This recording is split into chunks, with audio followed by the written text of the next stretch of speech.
We all care about safety and security, but how we achieve them is where we differ. One thing's for sure, yelling at each other hasn't helped. While one person's voice may not carry much weight, when we come together, friends, family, and neighbors, it becomes much harder for those in power to ignore us. After all, Elon Muskrat and Agent Orange rely on our labor to maintain their wealth. If we give in to helplessness, we lose. But if we unite, we can preserve our democracy and stay true to the values we share with our friends and allies. We all have a role to play. Let's make sure we don't celebrate our next 4th of July under Trump's brand of tyranny, denying our children and grandchildren the freedoms we've long enjoyed. Aunt Pearl says America is already great, but now it's time to make America sane again. We must answer the call with vigilance, protecting our democracy together. Dear America, it's the Thursday after the election, and as our country stands divided, a significant part of the population is deeply concerned.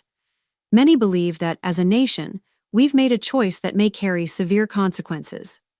My intent here isn't to question the legitimacy of the election, but to urge all of us, regardless of whom we voted for, to stay vigilant and hold our leaders accountable. The pandemic was a tragic event that affected people worldwide.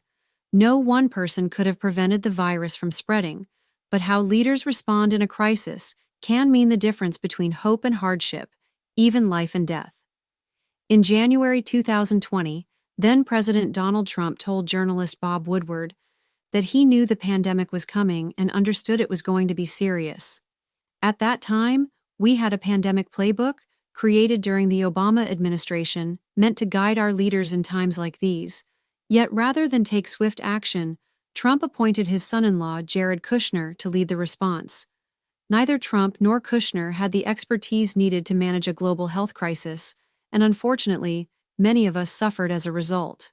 Operation Warp Speed, one of Trump's more notable accomplishments, produced effective COVID-19 vaccines in record time. But instead of encouraging everyone to protect themselves by getting vaccinated, Trump cast doubt on the vaccine, leaving the choice open, even as his own task force urged action. This decision led many to avoid the vaccine, believing freedom was more important than health safety measures. But in a world where an invisible virus threatened lives daily, freedom without health became an empty promise. Trump himself received the best care when he contracted COVID, something most Americans couldn't access, and survived. The irony is that while he privately took precautions, he publicly suggested dubious remedies and downplayed the seriousness of the virus. This contradiction likely cost lives. Let me be clear. This is not about bitterness or envy toward Trump's personal treatment. It's about the responsibility leaders have to protect everyone under their care, not just themselves. Telling Americans to consider Lysol, shine a flashlight on it, or try horse medicine instead of providing clear, science-backed guidance eroded trust and led to unnecessary suffering. Many who followed this advice are no longer with us, and others suffer lasting complications. While Trump couldn't have saved every life, straightforward guidance and consistency could have prevented much of the loss and pain. Looking ahead, we find ourselves at a crucial moment in history.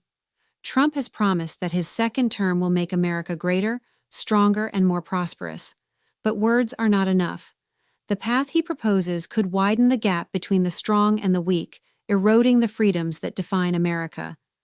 My concern isn't about partisan divisions, but about ensuring that the checks and balances of our democracy are not overridden by unchecked power. To my fellow Americans, I urge you, stay alert. Democracy is not always easy, and holding leaders accountable requires diligence from each of us. Trump, like every president, has entered into a contract with us, a contract to protect our rights and serve our best interests. If he fails to uphold this promise, we must speak out. We cannot afford to let our freedoms and rights diminish because of complacency or fear. As the founders knew, and as Ben Franklin famously warned, those who would give up essential liberty to purchase a little temporary safety deserve neither liberty nor safety. Our democratic freedoms are precious, but they must be defended vigilantly, regardless of who holds office. We may have differing views on what freedom looks like, but none of us should settle for less than a government that honors its duty to the people. In closing, let us unite as Americans. Whether you supported Trump or not, we all share this country and must look out for each other. Let us remember that democracy requires participation, honesty, and a shared commitment to safeguarding our liberties. If we hold our leaders accountable and stay vigilant, we can navigate these challenging times together. Let us pray whether you are a Christian, Jew, Muslim, or like me, a seeker. Aunt Pearl, March 3, 2025.